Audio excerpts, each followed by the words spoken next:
오늘 초청으로 오신 여러분들 주님의 이름으로 진심으로 환영합니다. 요즘 참 살기 힘들다고들 이야기하지요. 자, 그래서 오늘 시험을 대하는 자세라고 하는 제목으로 하나님의 말씀 선포하겠습니다. 하나님이 우리를 사랑하신다라고 이야기하는데 왜 우리가 여러 가지 시험을 당하는가? 가정의 문제, 또 자녀의 문제, 또 실패와 얽히고 설킨 인간관계에서 오는 상처와 고통들, 왜 이런 시험들이 우리에게 닥칩니까? 자, 오늘 말씀을 통하여 시험을 어떻게 대해야 하는가, 시험을 대하는 자세에 대해서 말씀을 나누겠습니다.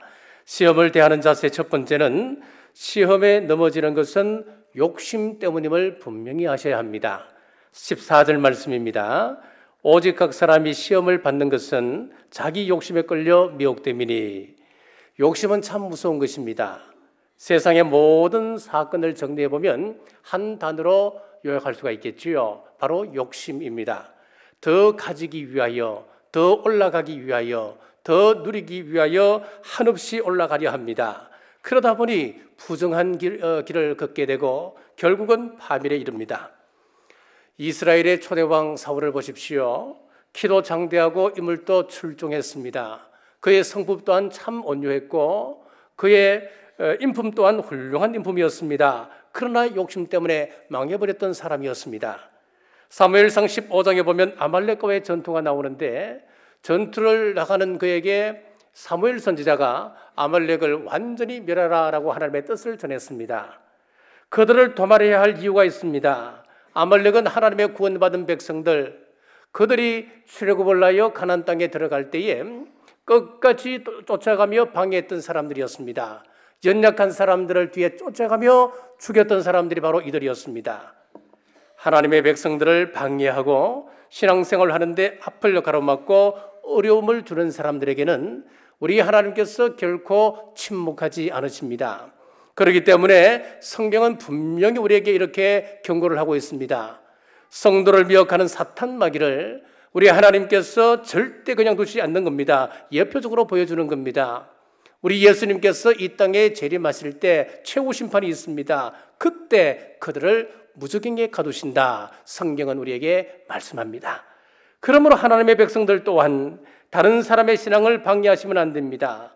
교회나 형제를 비방하지 말고 격려하고 지지하고 축복하는 말을 해야 됩니다.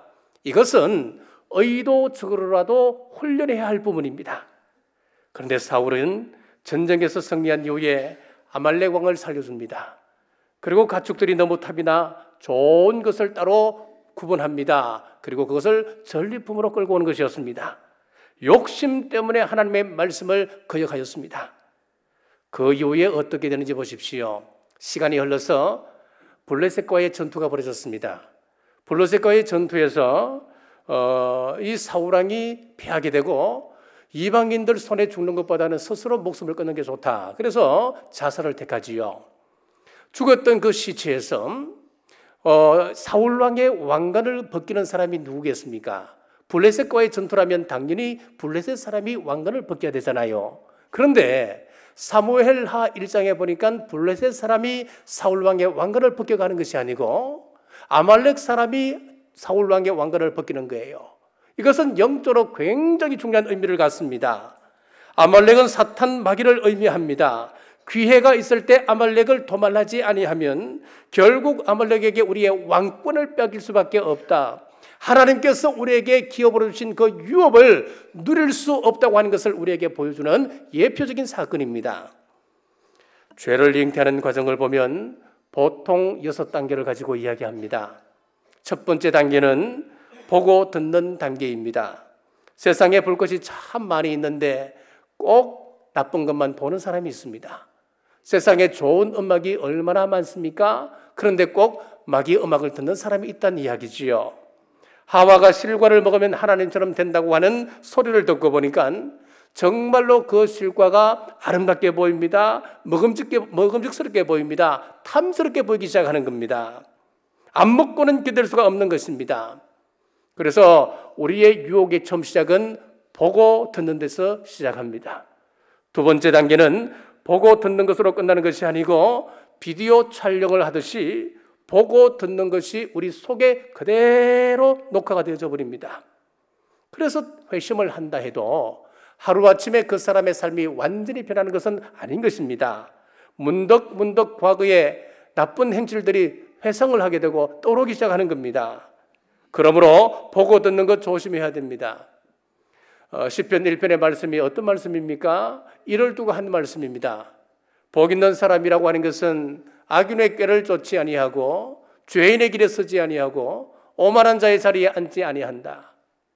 복 있는 사람이라고 하는 것은 단순한 거예요. 내가 어디에 앉아야 할지, 어디에 가야 할지, 무슨 말을 들어야 할지 이거 잘 구분하는 사람이 복 있는 사람이다. 그렇게 정의를 내리고 있습니다. 요즘 과학이 유전자를 연구해 보니까 이 모든 것이 우리 유전자에 기록된다고 하는 것이 밝혀졌습니다. 2017년도, 그러니까 2년이 조금 덜 되었죠. 8월 달이었습니다. 미국 하버드 의과대학 팀에서 조지 처치 교수가, 그 교수팀이 꿈 같은 일을 이루었습니다. 어떤 일이냐 하면은 우리 DNA에 저장되어 있는 모든 정보를 영상으로 재생하는 일을 성공을 했습니다. 그래서 발표하기를 90%까지 지금은 재생 가능하다 그렇게 이야기했습니다. 여러분들이 무엇을 보았는지, 무엇을 들었는지 이 모든 것들은 우리 DNA 속에 저장이 되는데 그 저장된 영상물들을, 저장된 기록물들을 지금 이 시간에도 과거에 일어났던 모든 것들을 거기를 보면은 그대로 재생할 수 있다고 하는 놀라운 그런 발표를 했습니다. 이런 것들은 이미 성경에 기록되어 있습니다. 잠언 3장 3절 말씀, 인자와 진리가 내게서 떠나지 말고 그것을 내 목에 매며 내 마음판에 새기라 그랬습니다. 마음판이 과연 무엇일까? 계속해서 사람들이 이 부분에 대해서 막혔습니다. 마음판이 뭘까? 왜 우리 하나님의 말씀이 우리 머리에 기억된다 그렇게 하지 아니하고 왜 마음판이라 했을까? 여기뿐만 아니고 성경 곳곳에 하나님의 말씀은 마음판에 새겨진다, 마음판이다 계속해서 나오거든요. 왜 마음판이라 했을까? 과학이 이것을 증명하기 전까지는 어렴풋이 알았습니다. 그런데 과학이 이것을 증명해내는 거예요. 마음이란 뭘까? 결국은 우리의 유전자고 곧 DNA다. 그렇게 요즘은 결론을 내리고 있어요. 시편 37편 31절입니다. 그의 마음에는 하나님의 법이 있으니, 여기도 마찬가지예요. 우리 마음에 하나님의 법이 있다 그랬습니다. 이외에도 성경 곳곳에 하나님의 법도를 마음에 새기라, 마음에 떠나지 말게 하라, 그 마음에 새기는 자는 살아남는다 계속해서 말씀하잖아요. 그리고 장차 행위의 책으로 심판받는다 그랬습니다. 요한계시록 20장 12절 말씀입니다. 또 내가 보니 죽은 자들이 큰 자나 작은 자나 그 보좌 앞에 서 있는데 책들이 펴 있고 또 다른 책이 펴졌으니 곧 생명책이라. 죽은 자들이 자기 행위를 따라 책들에 기록된 대로 심판을 받으리니. 하나님 앞에서 우리가 지나오면서 살아왔던 모든 경험들이 여기에 다 기록이 되는데 이것을 펼치면 모든 것이 사진처럼 보이는 겁니다. 그래서 예수님을 영접하지 않는 사람들, 불신자들은 이 행위의 책에 의해서 심판받는다라고 요한계시록에서 말씀하고 있습니다.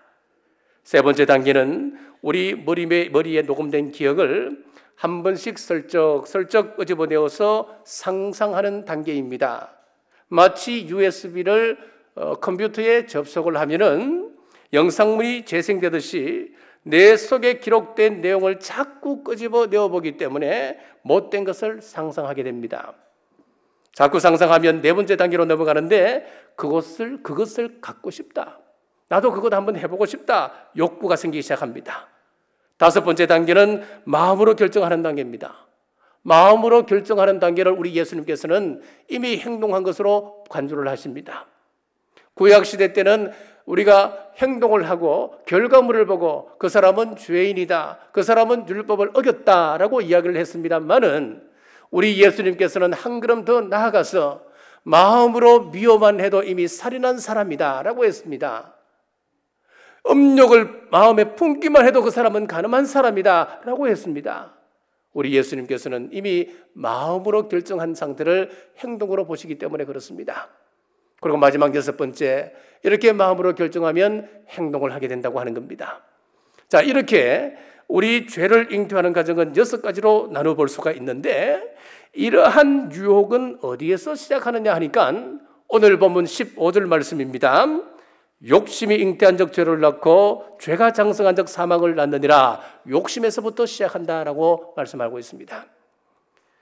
미국의 한 의사가 이런 실험을 했습니다. 울타리를 만들고 가운데를 철조망으로 갈라놓았습니다. 가로막았습니다. 그리고 한쪽에는 개를 넣고 한쪽에는 토끼를 넣었습니다.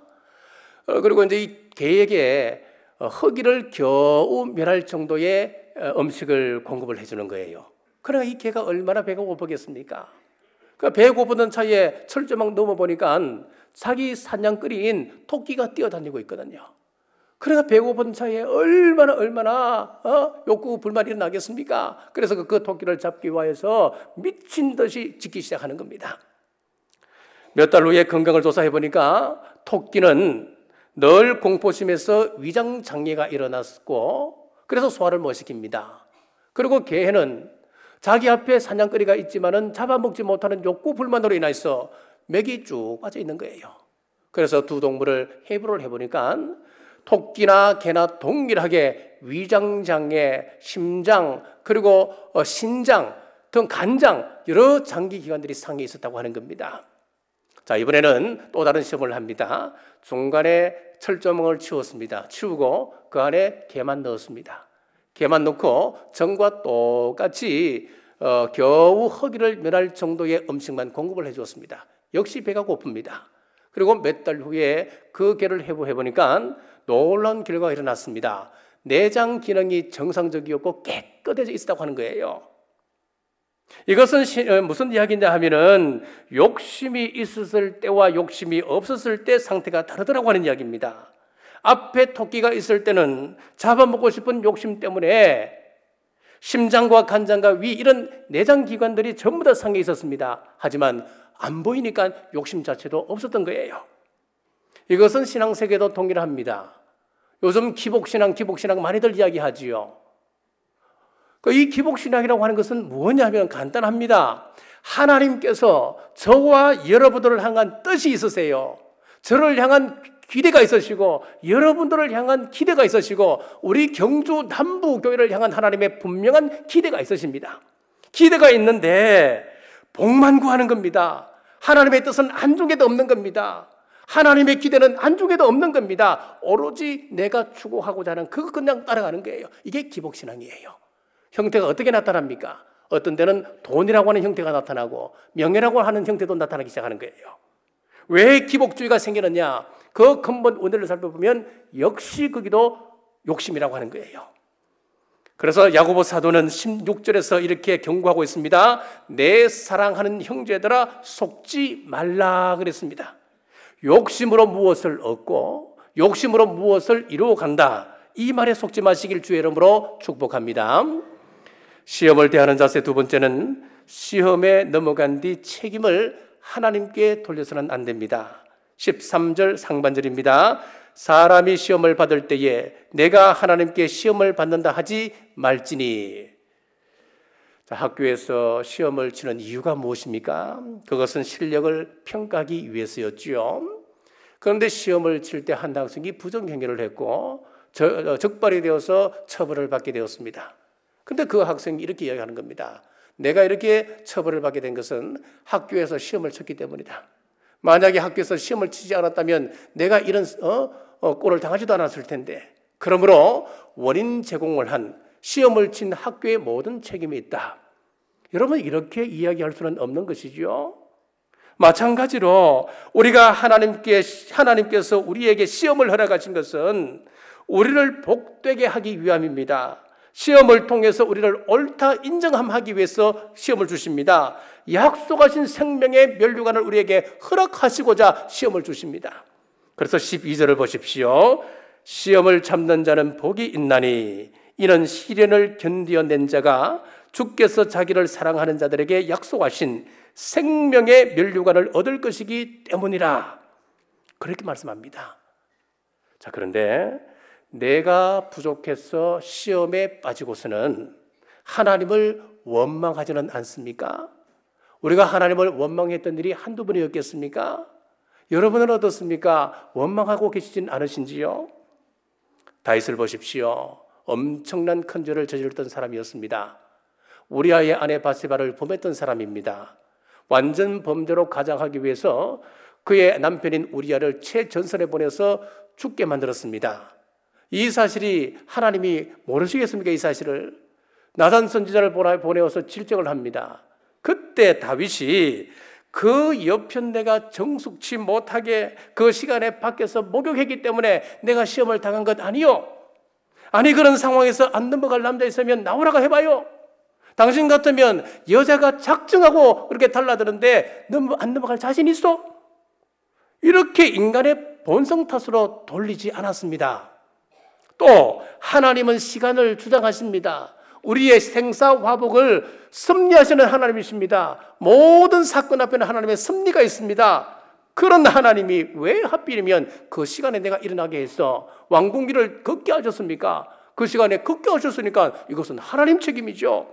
하나님께 책임을 돌릴 법도 한데 한마디도 변명하지 않습니다. 하나님 앞에 무릎 꿇고 통곡하며 철저히 회개하지 않습니까? 하나님, 제가 몹쓸 놈입니다. 하나님, 제가 잘못했습니다. 하나님, 저를 불쌍히 여기시고 용서해 주옵소서. 겸손하게 인정하고 나갈 때에 하나님께서는 다윗 왕국을 든든히 세우셨고 다윗을 가장 위대한 왕으로 세워주셨습니다. 그때 다윗처럼 하나님, 제가 잘못했습니다. 저를 용서하여 주옵소서. 우리가 슬픈 일이나 우리가 부족함으로 인해서 시험 당할 때에 자, 이렇게 모든 것으로 나의 탓으로 돌리고 하나님께서 회개하면 우리 사랑의 하나님께서 동리서에서 먼 것처럼 우리의 모든 죄가를 도말하실 줄 믿으시길 주님의 이름으로 축복합니다. 시험을 대하는 자세 세 번째는 시험 후엔 영광이 있음을 아셔야 됩니다. 12절 말씀입니다. 시험을 참는 자는 복이 있나니 이는 시련을 견디어낸 자가 주께서 자기를 사랑하는 자들에게 약속하신 생명의 면류관을 얻을 것이기 때문이라. 아멘. 자, 본질적으로 우리 하나님은 선 자체입니다. 본질 자체가 선이시기 때문에 우리 하나님에게는 악이 있을 수가 없습니다. 악이 없는 그분에게서 나오는 모든 것은 선한 것입니다. 그분에게서 나오는 모든 계획도 선한 것입니다. 그분에게서 나오는 모든 것들은 악한 것이라고는 상상도 안 되는 거예요. 언제나 선하십니다. 언제나 좋은 길로 인도하시는 우리 하나님이십니다. 그런데 우리가 삶의 좁은 골짜기를 통과할 때에 하나님, 왜 나에게 이런 시험을 허락하셨습니까? 원망을 합니다. 자, 성경은 그것을 뭐라고 이야기하느냐? 우리 지혜가 부족하기 때문에 하나님의 본래 모습을 보지 못하기 때문이다 라고 말씀합니다. 그래서 야고보 사도는 5절에서 이렇게 이야기합니다. 너희 중에 누구든지 지혜가 부족하거든 모든 사람에게 후히 주시고 꾸짖지 아니하시는 하나님께 구하라. 그리하면 주시리라. 하나님께 지혜를 구하라 그랬습니다. 여기서 이 지혜라고 하는 것은 세상 지식하고는 다릅니다. 세상에서 박사학위를 5개 가지고 있다 하더라도 지식은 있을지 모르지만 하나님께서 허락하지 아니하시면 지혜가 없을 수도 있습니다. 반대로 세상 학문을 제대로 배우지 못하고 학위는 없다 할지라도 하나님께서 주신 그 지혜로 충만한 사람이 있습니다. 그래서 우리 하나님께 가장 우리가 먼저 구해야 할 것은 지혜를 주십시오. 그래서 지혜를 주셔서 내가 해야 할 말, 하지 말아야 할 말, 내가 어떻게 처신해야 될지, 이건 지혜가 아니면은 우리가 할 수 없는 거예요. 왜 저 사람이 저렇게 행동하고 저런 상황에서 왜 저런 반응을 보일까? 여러분, 이것도 다 지혜의 문제입니다. 그래서 우리는 하나님 앞에 늘 무엇을 구해야 되느냐? 하나님 지혜 주십시오. 하나님 할 말을 가르쳐 주십시오. 교회의 유익을 위해서 내가 어떤 행동을 해야 되겠습니까? 지혜 주옵소서. 여러분, 이거 굉장히 중요한 기도예요. 자, 성경의 인물들은 시험 없이 복을 받은 사람은 아무도 없습니다. 시험이 올 때 다른 사람들이 알지 못하는 지혜, 하나님으로부터 왔던 그 지혜 가지고 시험을 통과한 사람들이었습니다. 노아는 120년 동안 산 꼭대기에서 방주를 지었습니다. 그렇게 할 때에 그의 가족들은 구원받았고 인류의 중조상이 되었습니다. 하나님의 큰 은혜를 받았죠. 아브라함은 자식을 하나님 앞에 바치라고 하는 그 시험을 멋지게 통과한 이후에 믿음의 조상이라고 하는 하나님의 큰 은혜를 받았습니다. 요셉은 종살이 시험과 그리고 이성의 유혹과 그리고 감옥에서의 그 시험을 통과한 이후에 애굽의 총리라고 하는 영광을 누리게 되었습니다. 다니엘은 사자굴에 던져지는 시험을 통과함으로 더 높아지고 더 존경받는 사람이 되었습니다. 우리 예수님도 마찬가지입니다. 40일을 금식하시고 사탄의 3가지 시험과 십자가 시험을 통과하신 이후에 하늘 보좌 우편에 앉아 계시면서 이 시간 저와 여러분들을 향하여 중보하고 계시는 영광을 누립니다. 역사상 위대한 업적을 남긴 사람들도 극한 고통을 지난 이후에 풍성한 열매를 맺었습니다. 존 번연은 얼음장 같은 감옥 속에서 철로 역정을 집필했습니다. 감옥 속에 무슨 희망이 있겠습니까? 그 감옥 속에서는 해를 볼 수가 없는 감옥이었습니다. 그래서 눈썹에 문둥병이 걸릴 정도였습니다. 무슨 희망이 있습니까? 그 속에서 철로 역정을 집필하는데 성경 이후에 성경을 제하고 가장 많이 읽어지기 전에 바로 철로 역정입니다. 그 철로 역정이 희망 없는 그곳에서 고난을 이겨낸 존 번연을 통해서 집필되어지는 겁니다. 파스텔르는 반신불수 상태에서 질병에 대한 면역체를 개발했습니다. 에디슨은 청각장애인이었습니다마는 축음기를 발명했고, 밀턴은 시각장애인이었습니다마는 영국 최고의 시인이 되었습니다. 프랭클린 루즈벨트는 지체장애인이었습니다마는 미국 역사상 가장 위대한 인물로 평가받고 있는 인물이 되었습니다. 사랑하는 여러분, 우리는 시험이 오면 반드시 이겨야 됩니다. 왜냐하면 한 번 멋지게 통과하게 되면 대체로 그 시험은 다시 오지 않기 때문에 그렇습니다. 이것은 굉장히 중요한 원리입니다. 이건 여러분 꼭 가슴에 담고 가십시오. 우리가 시험을 멋지게 통과하면 다시는 그 시험은 우리에게 오지 않습니다. 이 말은 그 문제만큼은 하나님께서 인정해 주신다고 하는 말씀이에요. 아브라함이 이삭의 시험을 멋지게 통과했습니다. 그 이후에는 자식을 바치라고 하는 그 시험은 다시 오지 않습니다.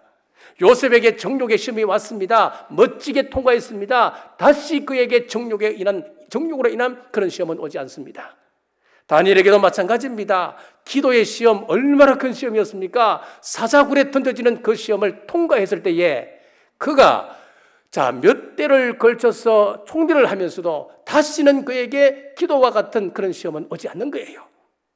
반대로 통과하지 못한 시험은 통과할 때까지 계속해서 반복적으로 여러분 앞에 나타나게 됩니다. 이것을 심리학 용어로 직면, 그렇게 이야기하는 거예요.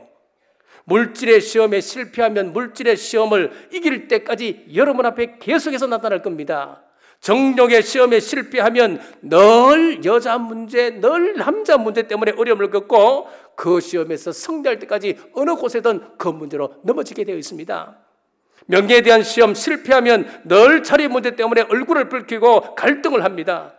그러므로 어떤 시험이든지 그 시험에서 이길 때까지 끊임없이 시험은 반복됩니다. 그러므로 이 시험은 여러분들이 멋지게 통과하셔야 됩니다. 예수님의 말씀 의지하여 믿음 붙들고 시험을 통과하는 여러분 되시길 주의 이름으로 축복합니다. 태풍이 몰아치면은 닭은 자신의 머리를 자신의 날개 쭉지에 묶고 두려워 떱니다. 그러나 독수리는 강한 태풍의 바람을 타고 높은 곳으로 올라서 더 안전한 곳으로 유유히 이동을 합니다. 바이킹은 북풍에 시달릴 때 큰 배를 만들어서 바다를 지배했습니다. 세상에서 가장 어리석은 자는 시험을 하나님의 저주로 여기고 움츠리는 사람입니다. 사랑하는 여러분, 시험이 올 때 가슴을 펴십시오. 시험을 주시는 것은 우리를 죽이기 위해서 주시는 것 아닙니다. 생명의 면류관을 주시고자 함입니다. 우리를 세상과 구별하고 영원한 천국 백성 삼으심을 믿으시길 주의 이름으로 축복합니다. 오늘 이 자리에 초청받으신 여러분, 신앙생활을 하시든 신앙생활을 하지 않으시든 우리가 인생을 사는 동안 동일하게 받는 어려움과 고통이 있습니다. 똑같은 고통스러운 상황을 맞이할 때에 신앙인들이 시험과 환난을 대하는 자세는 말씀에 근거한 궁극적인 구원과 좋은 것을 이루심을 믿기 때문에 욕심을 멀리합니다. 또 내가 시험에 들었을 때는 하나님으로부터 시험을 받는다, 하나님 핑계를 하지 않습니다. 그리고 이 시험을 멋지게 통과하면 반드시 영광이 주어짐을 믿습니다. 바라기는 믿음의 눈을 여십시오. 우리를 향하신 하나님의 선하신 뜻, 생명의 멸류관을 밝히 보고 우리 앞에 있는 시험을 당당히 맞으시고 승리하는 여기 계신 모든 분들 되시길 주님의 이름으로 축복합니다. 기도하겠습니다. 항상 좋은 것으로 우리에게 주시는 아버지 하나님, 은혜를 감사합니다. 삶 속에서 시험을 당합니다. 문제를 만납니다. 모든 것을 선으로 인도하시는 하나님을 믿으며 감사함으로 감당할 때에 고난이 복이 됨을 우리 온 성도들이 믿음으로 받게 하여 주옵소서. 시험의 궁극적인 목적은 우리를 천국 백성 삼으려 하심입니다. 끝까지 견디고 이겨서 우리 주님 다시 오실 때 한 사람도 낙오됨 없이 천국 가게 하여 주옵소서. 이곳에 함께한 모든 분들에게도 우리 주님 찾아가셔서 그 마음 문 두드리실 때에 마음 문 열고 주님 영접하는 귀한 은혜 주옵소서. 다시 오실 예수님 이름으로 간절히 기도드리옵나이다.